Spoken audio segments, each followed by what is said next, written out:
You know,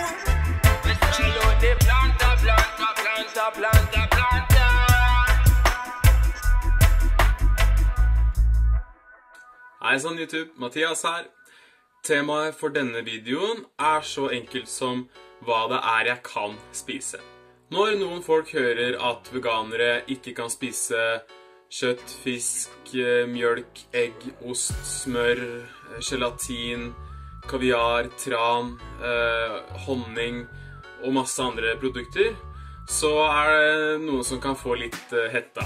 Ja, men hva i all verden kan du spise? I tillegg til tinga jeg nevnte, så sniker de også ofte inn animalske produkter i alt mulig rart som du aldri skulle tro inneholdt ting fra dyr. Kanskje har du alltid basert kostholdet ditt på akkurat disse tinga, og kanskje har du da vanskelig for å se for deg hvordan man kan spise sunt og variert og spise seg mett på god mat uten dette. Kanskje skal du ha en vegansk venn eller et nyerklært vegansk familiemedlem på besøk, og så sliter du med å finne på hva du skal servere den. Kanskje du snuser på tanken om å bli veganer selv, eller kanskje bare ønsker tips til hvordan du kan spise mer plantebasert. Så i dag tenkte jeg skulle bare ta dere med på en omvisning på kjøkkenet mitt, bare vise frem alle matvarene jeg har nå. Jeg fikk ideen til filmen fordi jeg nettopp har storhandlet, så nå har jeg masse forskjellig jeg kan vise frem. Det er langt fra alltid at jeg har så mye mat som jeg har nå, altså. Veganisme er først og fremst et etisk standpunkt, mer enn et kosthold. Så et vegansk kosthold trenger ikke nødvendigvis å være sunt, eller å bestå av akkurat de samme tingene jeg skal vise dere i dag.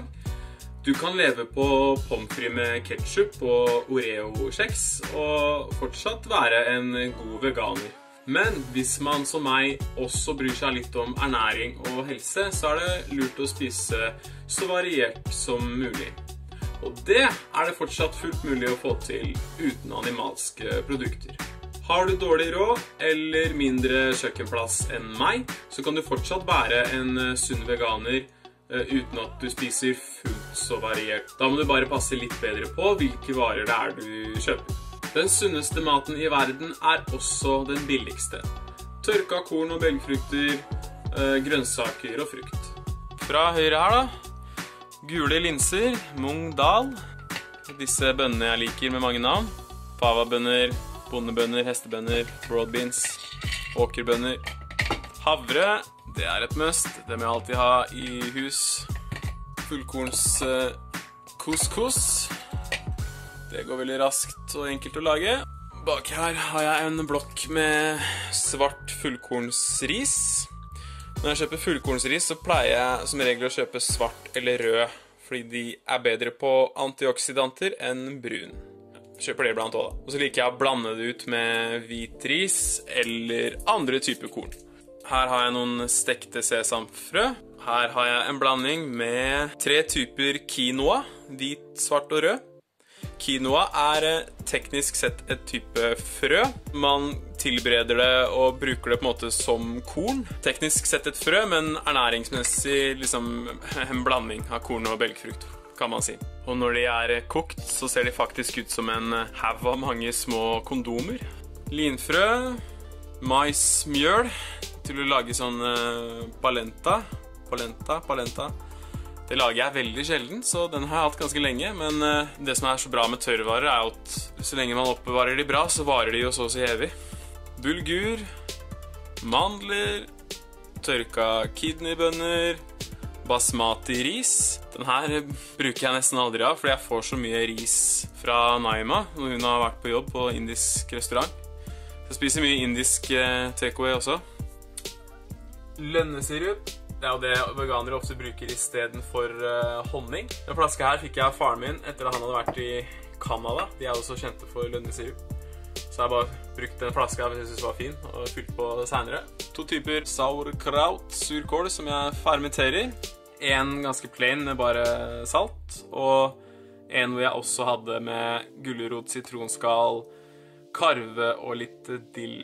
I neste hylle, røde delte linser. Røde linser er veldig bra på særlig en aminosyre, lysin, som kan være litt vanskelig å få nok av. Bokhvete, type korn, liker raskt å lage som ris. Bokhvete fikk jeg dilla på i Russland, men der spises den ofte liksom sammen med bær og litt sånn som en slags søtere rett, mens jeg synes den passer mye bedre som sånn middagsmat da, som med sojasaus på for eksempel. Hempfrø, kalles også hampefrø på norsk. Gresskarfrø, kokosnøtt, rød fullkornsris, chiafrø, solsikkefrø, hvitløk, rødløk, tørka kikerter og makaroni. Og så har jeg en bunt vårløk på benken. Mange bare kutter jo av her, ikke sant? Og så kaster de buntene og spiser det andre. Men ikke kast dem, ha dem i vann, så vokser løken opp igjen, faktisk. Ikke helt opp da, men vokser litt, og særlig hvis du passer på å gi den rent vann innimellom. Farfar og morfar her passer på at jeg spiser sunt, så jeg også kanskje lever lenge. Så fullt er det ikke alltid med frukt her. Jeg spiser veldig mye frukt, men nå hadde jeg nettopp fylt opp. Så her har jeg da 2 modne mangoer, vannmelon, fersken, en appelsin, sitroner, ananas og masse bananer jeg fikk ganske billig. De ble solgt billig fordi de ser sånn her ut, men det er litt ironisk, fordi det er jo egentlig når bananene har brun skall at de er modne og sunnest og søtest. Men da tror mange at de er dårlige, så da går de billig. Men. Så var det her da. Hadde jeg hatt en større fryser, hadde jeg stakket opp med mer frosne grønnsaker. De burgerne her smakte jeg med Naima her om dagen. De var skikkelig gode. Det er ikke alle vegiser og veganere som liker sånne kjøtterstatninger, fordi det kan bli litt for likt. Jeg er et sted litt imellom. Jeg kan like sånne ting, men da pleier jeg alltid å steike det lenger enn det som står på pakka at man skal. Fordi hvis det er liksom rødt og rått inni, synes jeg ikke det er like godt da. Liksom kylling nuggets. Folk som ser sånn her på butikken tenker kanskje at å nei, jeg kan ikke være veganer, fordi det der er jo så dyrt. Men som regel er det jo det her et plantebasert kosthold bør hovedsakelig bestå av da. Og dette er billig. Så hvis man bare lever på sånn fake kjøtt liksom, da blir det jo fort dyrt. Så det spiser jeg ikke like ofte. Men jeg synes det er godt iblant. 2 blokker med tofu. Denne typen jeg pleier å se etter, som gir fastest tofu, av de jeg har prøvd i hvert fall. Innerst der har jeg burgerbrød. Som regel går det i fullkorn eller surdeig, men bare for å variere litt så ble det denne her nå. Jeg har begynt å alltid ha brød i fryseren, for da blir det ikke dårlig, og så bare tiner jeg det i brødrister når jeg skal ha det. Frosne erter, brokkoliblanding, rosenkål, hakka spinat og frossen avokado. Jeg kjøper ikke så ofte avokado, men når jeg gjør det, så har jeg begynt å nesten alltid kjøpe frossen, for da vet jeg at det ikke blir wastet da. Ofte er det jo litt sånn sjansespill når de er modne og ikke sant? Så blir de fort dårlige og sånn. Og en ting jeg passer på er at jeg prøver å ikke kjøpe hvis det står at det er fra Chile. Fordi jeg har hørt at der er visst de avokado-gigantene ganske kjipe mot de lokale bøndene og stjeler masse vann fra de. Aner ikke om det er noe bedre i Peru, men det er Chile jeg har hørt om at det er sånn, så da prøver jeg å passe på det. Nå er det jo på en måte allerede nok hensyn å ta i matveien bare som veganer, men jeg kan ikke akkurat følge med på alle mulige konflikter i verden og bare velge alt som er etisk og liksom søke opp alle mulige ting, men når jeg hører om sånne ting, så prøver jeg å ta litt hensyn til det. For eksempel så prøver jeg å ikke kjøpe noe fra Israel. Mennesker er også dyr, så den etniske rensinga og bombinga og apartheid-politikken de kjører mot palestinerne er langt fra vegansk, for å si det sånn. Jeg er ikke så flink at jeg sjekker alle strekkoder hver gang, men hvis det står at det er fra Israel, så lar jeg være å kjøpe. Så var det kjøleskapet da. Bare så jeg har sagt da, så forventer jeg ikke så stort utvalg når jeg er hos andre folk. Så lenge dere har noe jeg kan spise, så er jeg fornøyd altså. Jeg kan starte i døra da. En klump ingefær, salsa. Noe jeg ikke hadde prøvd før. Noe sånn slags sylta fingermatblanding-greier. Tenkte jeg skulle ha noe tapas en eller annen gang med noe sånt. Sikkert godt sammen med det her. Marinert sopp. Jeg har fersk også, men jeg tenkte å bare kjøpe sånn, for det varer sikkert litt lenger da. Og artisjokkhjerter. Veldig god plommekjøttni fra mamma og pappa, fra plommetreet i hagen dems. Dijon-sennep, sitronjus, klareddik, eplesidereddik, flytende røyk, liquid smoke, konsentrert røykaroma, tamarinsaus, vegansk hamburgerdressing, ketchup, sojasaus, chili majones, sriracha-saus, syltetøy, blåbær og bringebær.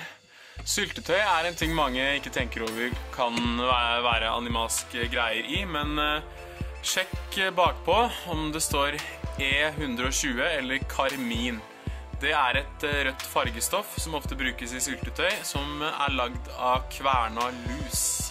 Så jeg synes egentlig det burde være forbudt å bare skrive et E-stoff som ingen vet hva betyr, eller bare skrive aroma uten å skrive hva aromaen er fra.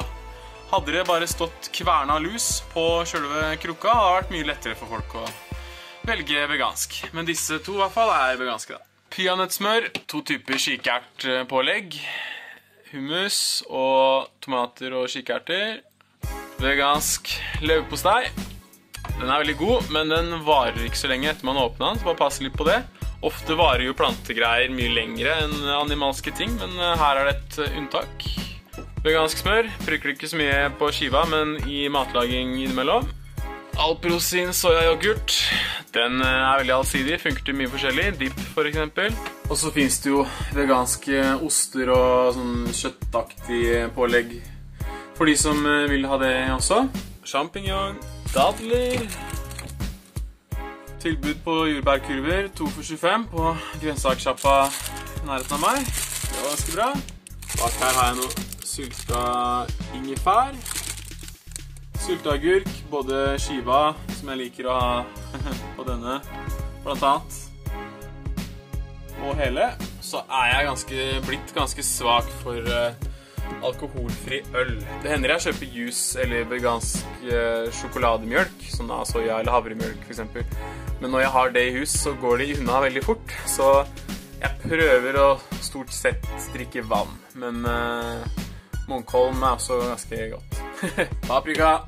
Og så lager jeg jo mye fermentert kål selv, så det har jeg bak her. Og siden jeg lager mye sånn selv, så pleier jeg ikke å kjøpe, men nå hadde jeg hatt så mye vanlig kål i det siste, så jeg fikk lyst til bare å kjøpe en sånn billig, ferdig rødkål også da, siden jeg ikke hadde noen fermentert sånn nå.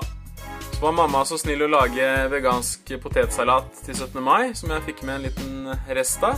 Det var veldig godt, sammen med hummus og mye annet digg. Rullo-salat. Bytter litt på hva slags salat jeg kjøper. Jeg har også kinakål. Den bruker jeg ofte. Grønnkål. Brokkoli. Aspargis. Reddiker. Har en svær pose reddiker under her. Noen gulrøtter. Poteter. Agurk. Og tomater. Så da er vi ferdig med kjøleskapet. Nori sjøgras.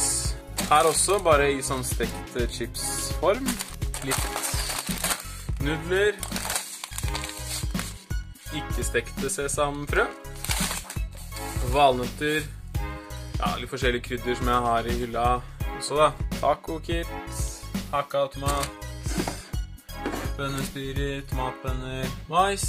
Så bruker jeg jo stort sett tørka belgfrukter, men det er ofte greit å ha litt sånn hermetikk for dager man kanskje ikke rekker å bløtlegge ting og ja, vil ha det litt enklere.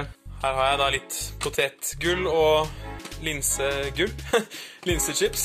Prøver ikke å spise alt for ofte, men jeg er litt svak for det, så det blir nok i hvert fall ukentlig. Så det går an å kose seg som veganer også. Ja, trenger kanskje ikke å gå gjennom alt av krydder og urter, næringsgjær. Drikker en del kaffe, blir som regel pulverkaffe. Koffeinfri kaffe har jeg ikke like ofte i hus, for det er litt dyrere, men jeg liker å ha det, så i tilfelle man har lyst på sent på kvelden, men har lyst til å få sove for det. De 2 tilskuddene jeg vanligvis tar, nå lurer jeg på om jeg neste gang skal kjøpe noe sånn her multi-vegansk tilskudd, så jeg får med jod og zink også. Nå spiser jeg jo mye mat med de tinga da, men bare for å være sikker. Hemp proteinpulver. Proteinpulver ikke noe jeg liksom bruker til vanlig, men av og til synes jeg det kan være greit å ha i smoothie for å øke proteininnholdet litt.